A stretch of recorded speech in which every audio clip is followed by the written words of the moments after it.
Janome. Hello, everyone. Today, we're going to go over couching and all the really cool things you can make with it.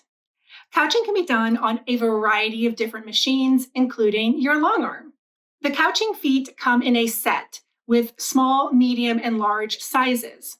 I recommend when you go shopping for yarn to go to couch to bring the feet with you so that you make sure that they fit in one of the three sizes. One of the yarns that I like to use is this Pipsqueak yarn, and it can be bought online and then some big box stores. It's a baby yarn, so the colors are a little limited. Here's an example of something fun you can do with couching. So all of the white was free motion, and then the black I outlined again in free motion, and then the spider webs themselves were done with Pro Stitcher. So you can use your Pro Stitcher with couching. You just have to make sure that it's not too dense of a design. Open designs work better. You can also make in the hoop projects or in the frame projects. This is a pillow that was all free motion on a double-sided cuddle fabric. So it's nice and cuddly and it looks like chenille and it feels really great. You can also make whole blankets that way, and they make great baby blankets. Super fast present, so much faster than doing a traditional quilt. So let's go ahead and zoom in and take a closer look at couching. One thing I'd like to point out on my screen is my stitches per inch. I've increased my stitches per inch to 17. I like to increase my stitches so that it gives my machine more opportunities to grab that yarn as it stitches it down versus a standard 10 or 11 stitches per inch. So bump up that stitch length. Now it's time to thread the foot. I like to use these Dentech floss threaders. They are a piece of plastic that looks like a large eye.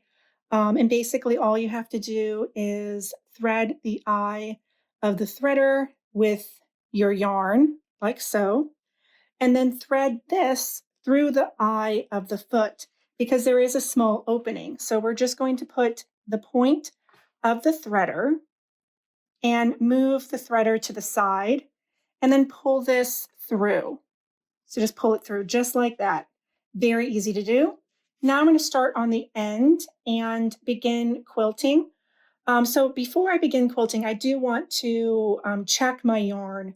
So I want to kind of pull out a couple yards at a time and feel to make sure that there's no knots in it.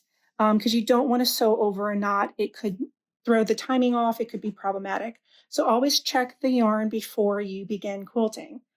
To begin quilting, all you have to do is stitch back and forth, and that's going to lock your stitches in place, and then you can begin quilting. I have it set up for free motion, so then I'll just move the machine around, and the needle is going to catch the yarn and stitch it down as I move it. So let's begin.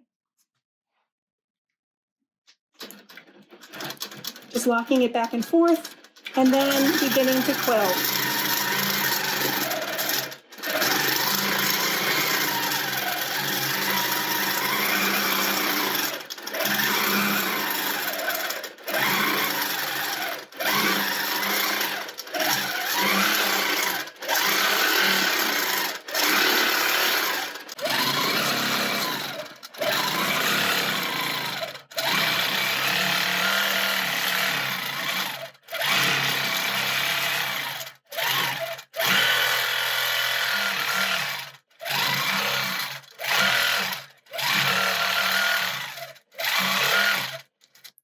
And then you can stop and pull more yarn out, continually checking to make sure that there's no knots.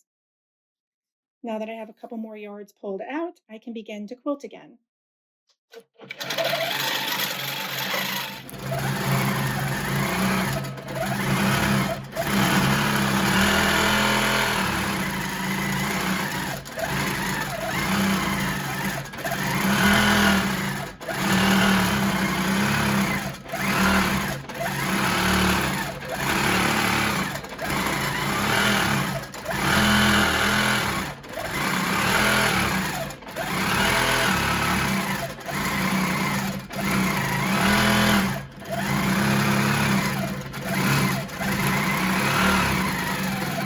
Thank you all so much for watching, and don't forget to try couching on your next project.